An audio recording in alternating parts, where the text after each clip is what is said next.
इमप्लिमेन्टेसननि सोमोन्दै बिथाङा रोखा बाथ्राखौनो होनदों, नाथाय गुबै बाथ्राया जादों माखासे आरोंदायारि जेंना जेरै कर'ना भाइरास प्लास इलेक्सन मेटार जानानै फैबाय। इलेक्सनाथ' एसेबां इम्पर्टेन्ट नङामोन, खाबु मोननाय लोगो लोगोनो बिथांमोना इलेक्सनखौ खालामनायनि बाथ्रा होदों खोब गोख्रैनो।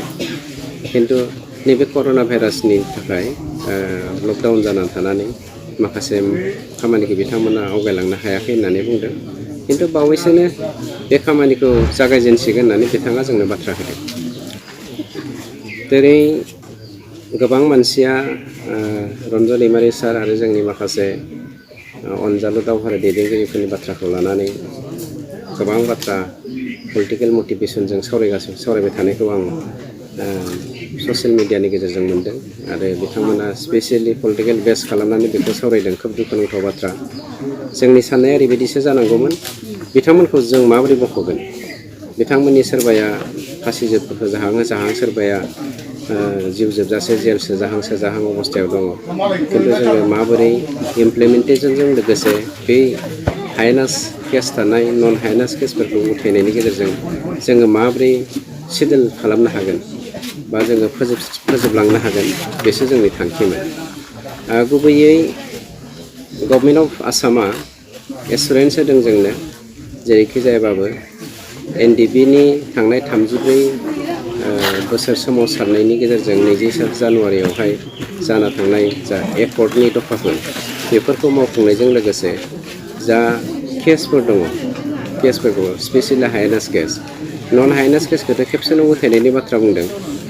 स्पेसियेलि हायेनास केसखौ लासैनो नायनानै बिजिरनायनि गेजेरजों बेल होनानै रिलिज होनायनि बाथ्राखौ चिफ मिनिस्टार मोना इभेन गभर्नमेन्ट अफ इन्डियाया बुंदों। मानोना जोङो फैदिनखालिनो हम मिनिस्ट्रिनि मोनसे ब्रान्चजोंबो सावरायहरदोंमोन, बिथांमोना जोंनो एसुरेन्स होदों।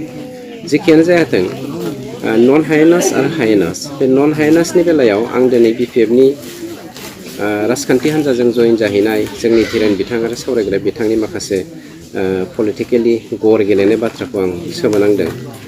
बिथांमोना बबे थांखिजों दिनै साफा सानै मानसिखौ, जाय मानसिफ्रा UPPL-नि सापर्टआव दङ, बिथांमोनखौ नोंथांमोननि केसखौ फोजोबनो हागोन होननानै जेल जानाय केस गोनां मानसिफोरखौ बुरखायनानै लांनो नागिरदों। जों बेखौसो चेलेन्ज खालामनांगौ रायजो राजाजों। बिथांमोना जुदि हिम्मत दङब्ला 1986 जेब्ला NDB-आ जोनोम जादोंमोन, बे 1986निफ्राय 2020नि 27 जानुवारिसिम जत्त' जोंनि NDB-फोर जेल जादों, केस दङ आरो जोंनि NDB-नि मुङाव समाजनि मानसिफोरा, दाय गैयै सुबुंफोरा, बिदा फंबाय बिमा बिफाफ्रा केस जाबखा जानानै दोनदों। बिसोरनि केसखौबो उइथड्र खालामनो थाखाय बिथांमोना मावोब्ला जों गोजोननाय मोनगौमोन। खिन्थु बिथांमोना बे सेल्फिश पलिटिकेल मटिभेसनखौ लानानै खामानि मावदों, बेखौ जों हमदांनो मोन्दों। मानोना बिथांमोना मानसि लायै मानसिसो जोंनि मानसिखौ बोनायनि थांखिजों केस उइथड्र खालामना होगोन, मा खालामना होगोन होननानै बुंदों। नाथाय आं चेलेन्ज खालामो, नोंथांमोना साबेसे मानसिखौ माबायदि खालामबाय था, खिन्थु जोंनि थांखिया UPPL-आव थानाय मोनफ्रोमबो जोंनि NDB हान्जानि दैदेनगिरिफ्रा बेखौनो जों थिरांथा लादों। अलरेडि जों मावजेनबायबो।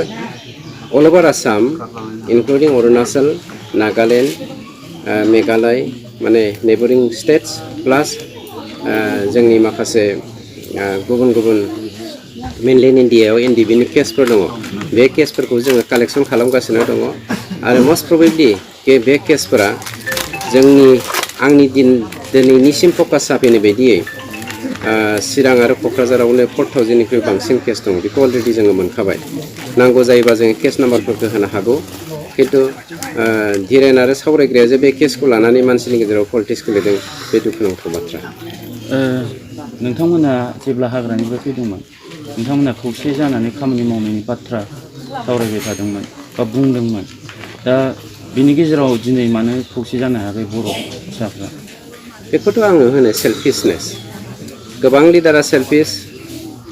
नोंथाङा जुदि स्टाडि खालामो 1967 PTC मुभमेन्टनिफ्राय जोंनि गोबां लिडारा गावनि सेल्फ इन्टारेस्टनि थाखाय गुबुन मोनसे काउन्टार मुभमेन्ट दिहुननायखौ जों मोननो हादों।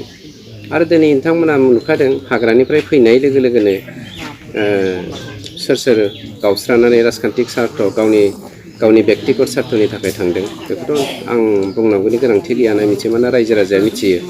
दा आं मोनसेल' बाथ्राखौ रायजो राजानिसिम गुरैयै नोंखौ खावलायनो नागिरदों सोर सैथो सोर असैथो बेखौ बिजिरनायनि सम फैदों आरो जों बेखौनो बुङो समायखिरा लानानै जोंनि लिडारफोरखौ जाय मानसिफ्रा पलिटिक्सआव हाबनानै बर' हारिखौ सिबिनायनि मुं बुंफ्लानानै हारसा अनाहारसानि बाथ्रा लाफ्लानानै बायदिसिना लामाजों जाति जनगोष्ठीनि माबा गेजेरावहाय मिसआन्डारस्टेन्डिं लाबोनो नागिरो बेफोरबायदि राजखान्थिगिरिफोरखौ जोङो रायजो राजाफ्रा समायखिरा लाहोनानैसो बुंनांगौ थारैनो बिथांमोना जायखि पलिटिकेल हान्जायावनो थायाथों मानो बै समनि 34 इयार्सनि मुभमेन्टनि फिथाइखौ होनो हायोना हायाबा माबायदि जानांगौ हायोब्ला माबायदि जानांगौ बेखौ रायजो राजाया समायखिरा लानानैसो बिथांमोनाव सोंनांगौबा जों साफ्रोमबो राजखान्थिगिरिफोरनाव सोंनायनि मोनसे सम फैदों जिहेतु दा इलेक्सननि बारा गुदुंनिफ्राय गुदुं जागासिनो आरो जोङो नुगासिनो BPFनि माखासे गोबां कर्मीफ्रा फ्लेग गायनाय रां होनानै फ्लेग गायनाय नुदों गुफुनाय नुदों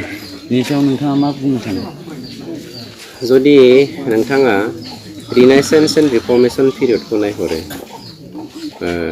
वेस्टार्न काउन्ट्रिसनि रिनाइसेन्स एन्ड रिफर्मेसन पिरियडआव बे समाव मोनसे ओरैबायदि जादोंमोन रिनाइसेन्स टाइमाव साफ्रोमबो मानसिफ्रा स्पेसियेलि रम आरो इटालियाव नोंथांमोना नायबा मोनगोन गावसोरखौनो मेलेमजिबि होननानै बुंनो नागिरोमोन आरो बै समाव रिनाइसेन्स पिरियडआवहाय रमनि मोनसे स्ट'रियावहाय ओरैबायदिबो ओंखारदों गावखौ आरो गावनि मानसिफोरखौ मेलेमजिबि होननानै सिनायथि होजानो थाखाय बा गोजाननिफ्रायनो सिनायनो मोन्थों होननानै बिथांमोना बै दानि जुगाव दे सेंग्रा सिख्लाफ्रा ना दानबा एम्बु हमबा खर'आव टर्स खाया होमबा बेफोरबायदि बिसोरो मोनसे लाइट खानानै मानसिफोरनि सिगाङावहाय गावसोरखौ फकास खालामनो नागिरदोंमोन बे रमनि सल'आव दङ माने रिनाइसेन्स इटालियाव जेब्ला रमआव जेब्ला इटालियाव फैनानै रिनाइसेन्सआ जादोंमोन दा जोंनि BPF हान्जायाबो बेफोरबायदिनो गावसोरखौ फकास खालामनो थाखाय असैथोखौ सैथो होननानै देखायनो थाखाय माने अन्यायखौ न्याय होननानै देखायनो थाखाय बिथांमोना फ्लेग गायनानै गावसोरखौनो माने समाजाव बयनिख्रुइ देरसिन राजखान्थि हान्जा दैदेनगिरि आरो समाजखौ गावसोर नङाब्ला रावबो दैदेननो हाया होननानै माने गुबुन गुबुन राहाजों मानसिफोरखौ बुरखायनानै फ्लेग गायहै होननाया बै समनि रिनाइसेन्स पिरियडनि माखासे इटालियान मानसिफ्रा बा रमनि मानसिफोरा गावखौनो इन्टेलेक्सुवेल होननानै बै खर'आव टर्स खानानै मानसिफोरनि सिगाङाव फकास खालामनो नागिरनाय बिदि मोनसे खोन्दोसो जिहेतु मैया आरो दाख्लैबो कुसुगाव जाथाय जानानै थांबाय ससियेल मिडियायाव जों गोबां नुदों कि BPLनि खर्मफ्रा बुदों बा अयथासार खालामदों बेनि सायाव नोंथांमोना माबायदि राहा लानो आं गुबैयै UPPL हान्जानि सासे सोद्रोमा हिसाबैल' नङा आं सासे BTC हालामनि बा BTR हालामनि सासे सोद्रोमा हिसाबै सिटिजेन अफ इन्डिया हिसाबै आं सोंखारियो पलिटिक्सआव बे एक्सुवेलि जानो नाङामोन गुन्डागिरि अहंकार दुरन्धर अभद्र पलिटिसियानफ्रा एक्सुवेलि समाजाव जायगा मोननो नाङा बेखौ जोङो समाजा बिजिरनानै नायनायनि सम फैदों एक्सुवेलि बाथ्राया मोनसे थांनाय 15 बोसोरनि इलेक्सन 17 बोसोरखौ आं बुंलिया बोसोरनिखौ आं रायखांलिया 15 बोसोरनि इलेक्सनाव बिथांमोना थामहिनबा BPF हान्जाया गोबां प्रल'भन देखायनानै मानसिफोरखौ बुरखायदोंमोन आरो प्रल'भनावबो मानियै मानसिफोरखौ दम होनानै बिथांमोना भट होदोंमोन आरो जाय बिथांमोना बिसोरनि दमखौबो गियाखैमोन बिथांमोननि एगेन्स्टआव बिथांमोना रेगिं खालामनानैबाबो गावसोरखौ देरहाहोनायनि राहा लामाखौ लादोंमोन खिन्थु दिनैनि दिनावबो जे बिथांमोना दादागिरि देखायनो नागिरदों आं बेखौ खोब दुखु मोनदों जों सोंखारियो UPPLनि हान्जानि सासे सोद्रोमा जानानै आरो आं मोनसे बुस्थुखौ आपिल खालामनो नागिरदों दुलाराय जोंनि रायजो राजा बिथांमोननिसिम दिनै कुसुगाव समस्तियाव जोंनि NDP हान्जानि माखासे गथ'फ्रा स्पेसियेलि जाय गथ'फ्रा दिनै BPF इउथ अफिसाव हाबनानै दङ आं बिथांमोननि नामखौ सानैसो थांखिनानै मोजाङै बुंनो हागौ बिथांमोना माने गोख्रोङै माने मा खालामदों बै जोंनि UPPL हान्जानि मानसिफोरखौ सोंखारिनाय बुनाय न' बुसिनायाव बाहायदों आं खावलायो दाबो सम दङ नोंथांमोना गोसोखौ हमथा हारि सिबिनो होननानै नोंथांमोना अस्त्र हमनानै दिनै अस्त्र नागारनाय लोगो लोगोनो गावनि बिदा फंबायखौ सोरनिबा पलिटिकेल सार्थनि थाखाय हेफाजाब होनो थांनाया गोरोन्थि। आं ओंखायनो बै एनडिएफबि केडारफोरखौ खावलायो, नोंथांमोना दाबो सम दङ, ओंखायनो खावलायो फंबायमोन नोंथांमोना बेफोरबायदि खामानिनिफ्राय जानगारनानै था। कारापसनाथ' बिथांमोननि धोरोमखा। बिपिएफआ लास्ट 17 इयार्सआव कारापसननि अनगा जेबोखौनो मावबोआखै आरो बिथांमोननि धोरोम। नोंथांनि मेडियाखौ आं बाख्नायनांगोन, मानोना नोंथाङा आंनो मोनसे प्लेटफर्म होबाय। आं बे नोंथांनि प्लेटफर्मनि गेजेरजों मोनसे बाथ्राखौ बिमा माहारिनो स्ट्रंलि बुंनो नागिरदों। बिथांमोना बिमा माहारिखौनो कारापसन खालामनानै बिथांमोननि थैखौ सोबबोगासिनो दंखायो। मानोना बिमा माहारिनि जय ध्वनि होफ्लानानै बिथांमोना 15 इयार्स बिमा माहारिखौ जौगाहोनायनि मुङाव बाथ्रा होबोदों, नाथाय मोनसेबो खामानिखौ बिथांमोना बिमा माहारि जौगाहोनायनि खामानिखौ मावाखै। ओंखायनो कारापसना बिथांमोननि स्ल'गानखाबो इनडाइरेक्टलि बुंनो थाङोब्ला, आरो थोंजोङै बुंनो थाङोब्ला कारापसना बिथांमोननि धोरोमखा।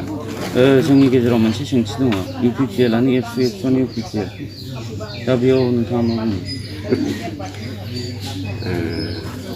जाम्बायासो होनगोन बिमाया बिफा, बिफाया बिमा जानो हागोन नामा? जाय बुंदों आंथ' बिसोरखौ बुङो जाम्बा।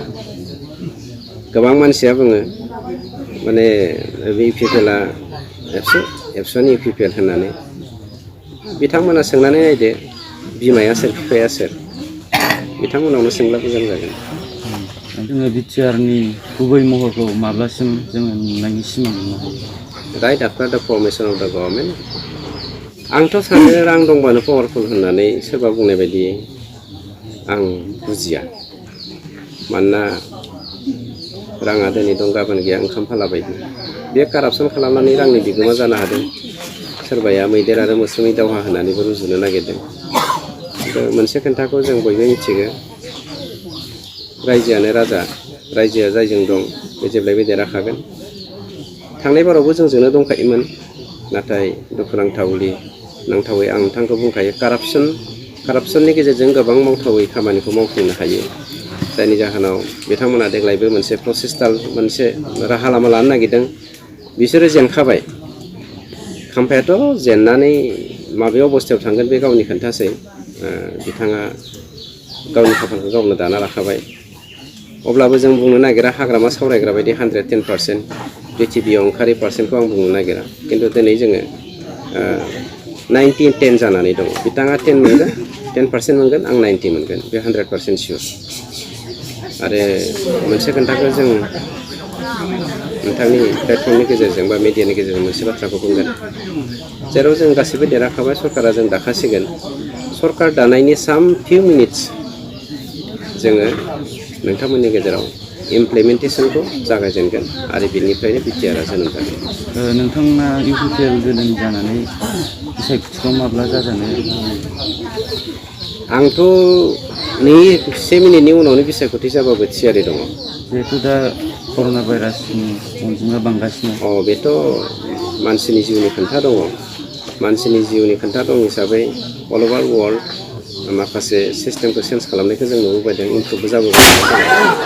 खिन्थु गुबै खोन्थाया मोनसे खोन्थाया जों बेखौ साननांगोन, जेराव गभर्नमेन्ट अफ आसामा बावैसोनो इलेक्सनखौ खुंनो नागिरखाबाय, बेवहाय आंहा बुंनांगौ जेबो खोन्था गैया। आंथ' मस्ट वेलकाम खालामो।